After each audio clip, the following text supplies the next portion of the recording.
Boy, the people got rich in the last 2 years. Did you realize that the average homeowner right now, today, has $185,000 in home equity? Like, let's think about that real quick. If somebody wrote you a check today for $185,000, what would you even do with it? Like, what would you spend the money on? Like, would you pay off debt? Would you buy a new car? Would you, I don't know, buy another house? Well, I'm Joy Bailey. I am the mortgage boss. And today we're talking about home equity. We're going to talk about what is home equity? What are you even supposed to do with it? All right, let's talk about it. So according to Investopedia, the average homeowner in 2021 got $185,000 in home equity. Most of that was accrued during the pandemic in 2021, where the average person gained about $48,000 in equity. So think about this. When home prices were rising exponentially 20% year over year, if you already owned a home, you benefited from that. Equity is the difference between how much you owe the bank and what you can sell that property for in today's market. So I got a couple little notes, my sticky note right here, and I want to talk about how we're going to leverage this home equity. So is it even a good idea to tap into that home equity? So home equity is money that you are earning in your sleep. Like, who don't want to do that? You are earning the money in your sleep because the longer you hold on to real estate, the more it's going to be valued over time. Usually in a regular market, pre-pandemic, that would be maybe 3, 4, 5% every single year. The problem with borrowing on the equity in your home could be that the property value could go down, creating a scenario where you might be a little bit upside down in your house. Is that likely to happen? Not really. So now that we got the cons out of the way, let's talk about some of the benefits of this home equity and how we can spend this $185,000.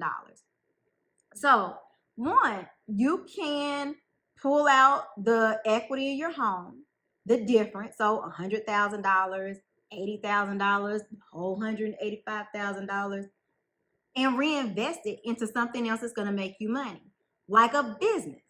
If you've ever thought about starting a business, this is a great way to have capital available for you to rent a space, hire people, get everything in order products, all of the things that come along with being a business owner where you have to have upfront cash. This is an amazing opportunity, and a lot of Americans did take advantage of having the $100,000 plus of home equity by either pulling the money out or just by simply selling the property that they own at that time. So take the money, reinvest it into a business, and hopefully your business will flourish and you'll continue to make money off of the reinvestment of the capital from your home equity. Another thing that you could do is pay down your debt. You can do one of two things: a cash out refinance, where you refinance the entire property, the entire loan, and you have one payment at one interest rate, where you can, let's say, for example, you bought your house for $200,000 and that's worth $300,000, and you have, $50,000 in equity, or $100,000, in equity. You can take that $50,000 and pay off all your credit cards. And so now you owe the bank, instead of $200,000, you might owe the bank $250,000, and you'll get a new payment based on that new amount of $250,000. So that is debt that is gone. You don't have to worry about paying, $1,000 a month in credit card debt anymore, because it's gone. It's now wrapped up into your current home loan. So now you might be down to just one bill a month, or maybe two bills if you might have a car payment or something like that. You can also do cash out refinance to pull money out to pay down your car if that's something that you want to do. Another way of doing this, now that homeowners have record low interest rates, is to leave that rate alone. let your home loan stay where it is the way it is, and take out a separate loan known as a home equity line of credit that's going to be at a particular interest rate, and allow that to be the way that you pull the equity out of your property. Having a separate loan, so that means you have loan A and loan B, does mean that you have the responsibility of paying on two different loans that's attached to your one house.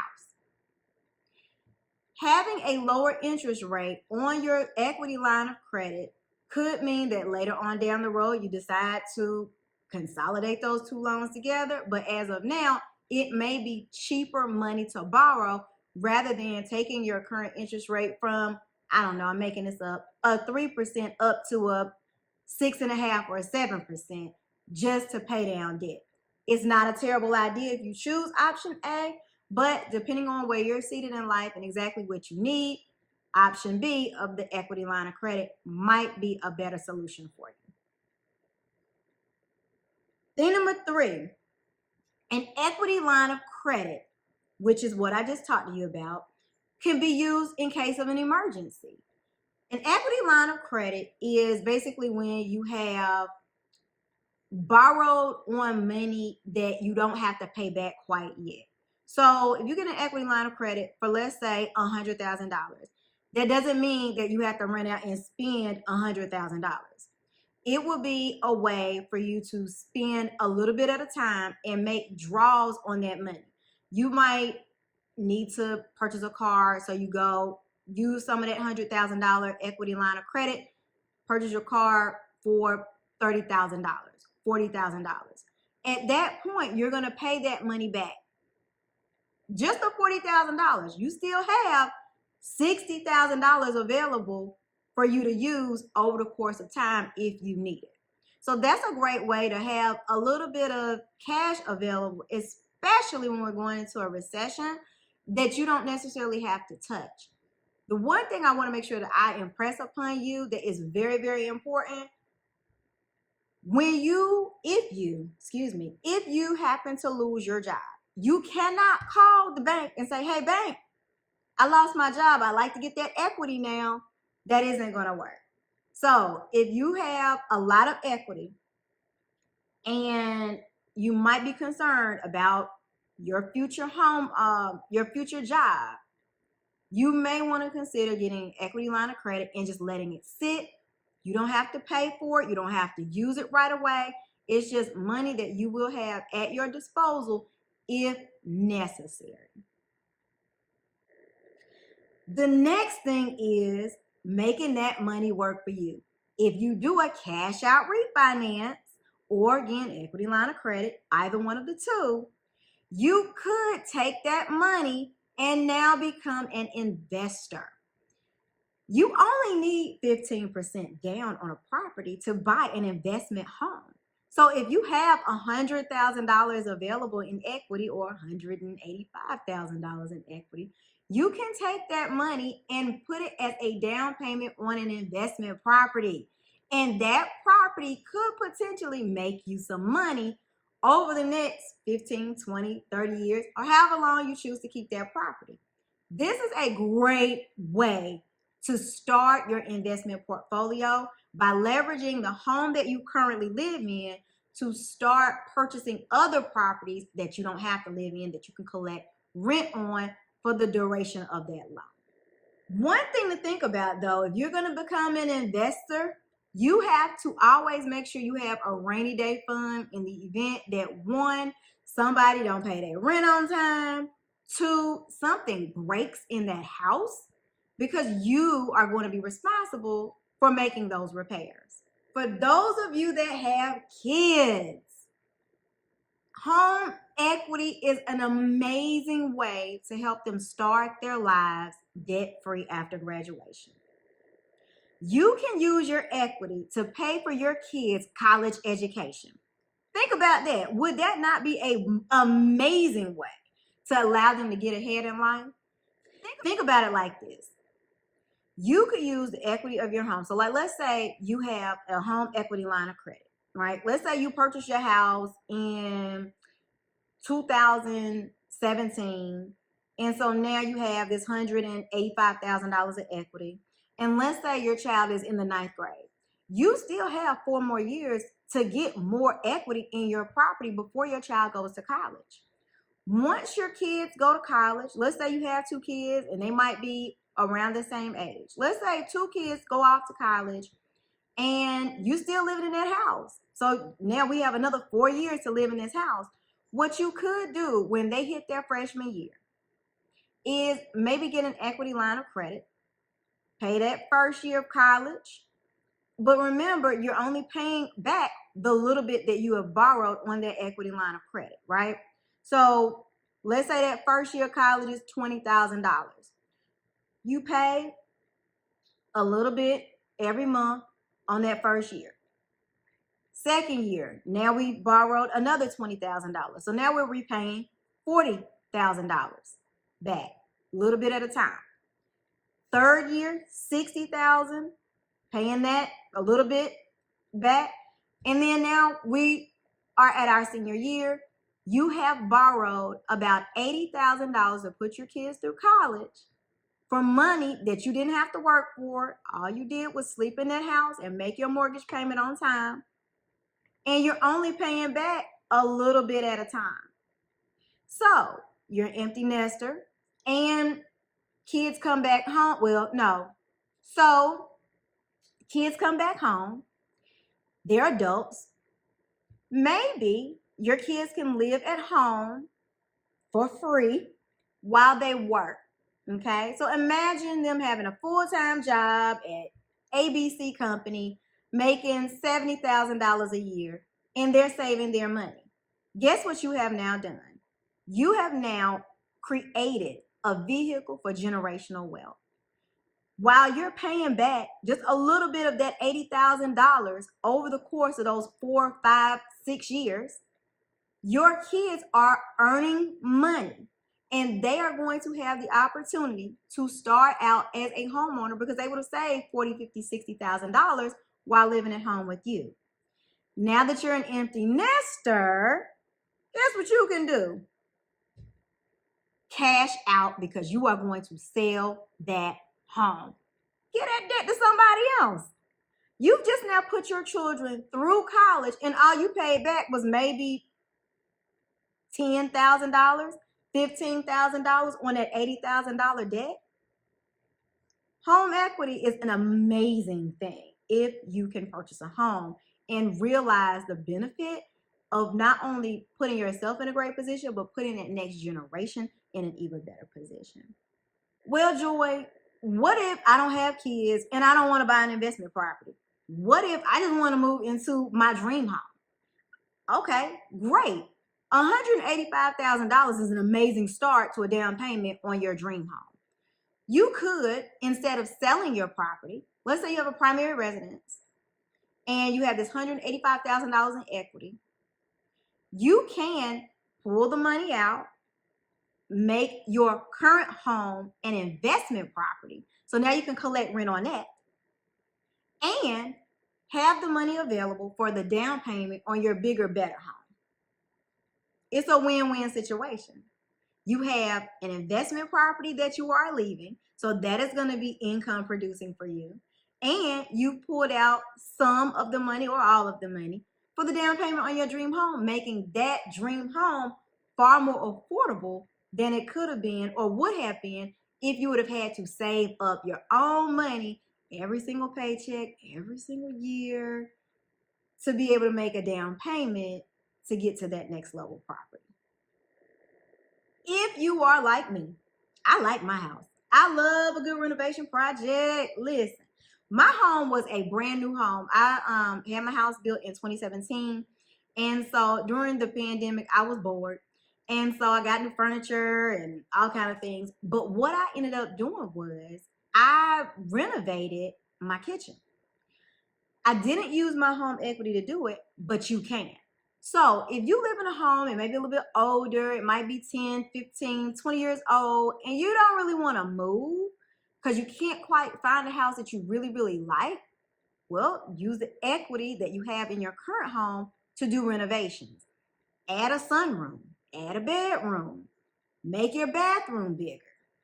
Whenever you are using the equity or doing any type of renovations on your home, the biggest suggestion is to make sure that you are renovating things that's going to allow you to have a return on that investment, should you sell it in the future for whatever reason. That would be investing money into your bathrooms to update those. That would be having more energy efficient appliances throughout your home. Maybe the tankless water heater. Maybe inside of your kitchen, you want to just completely demolish it and start all the way over. New flooring, new appliances, new countertops, the whole thing.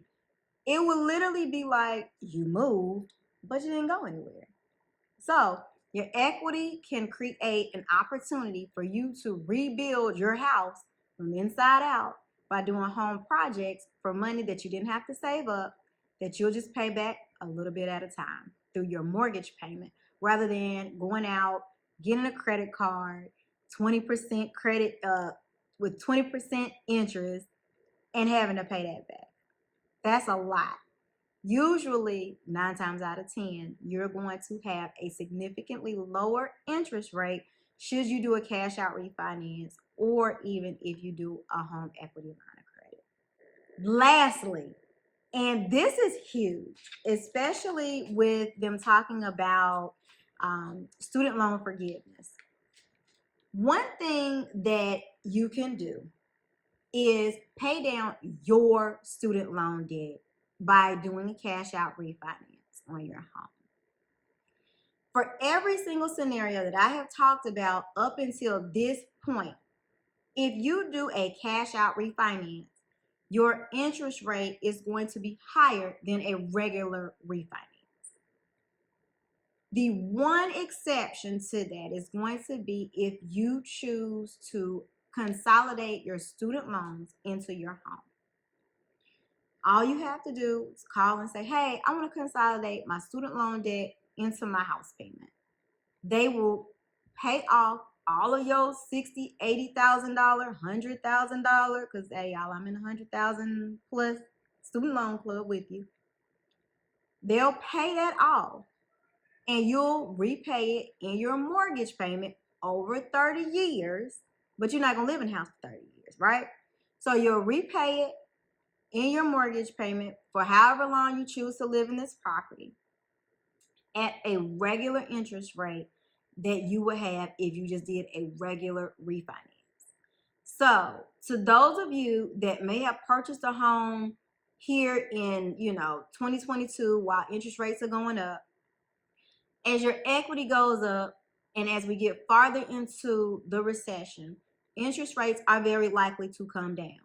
That may be a great opportunity for you to tap into your equity, leverage it, get a lower interest rate, and pour some of those student loans into that. That's a bill that you won't ever have to be concerned about.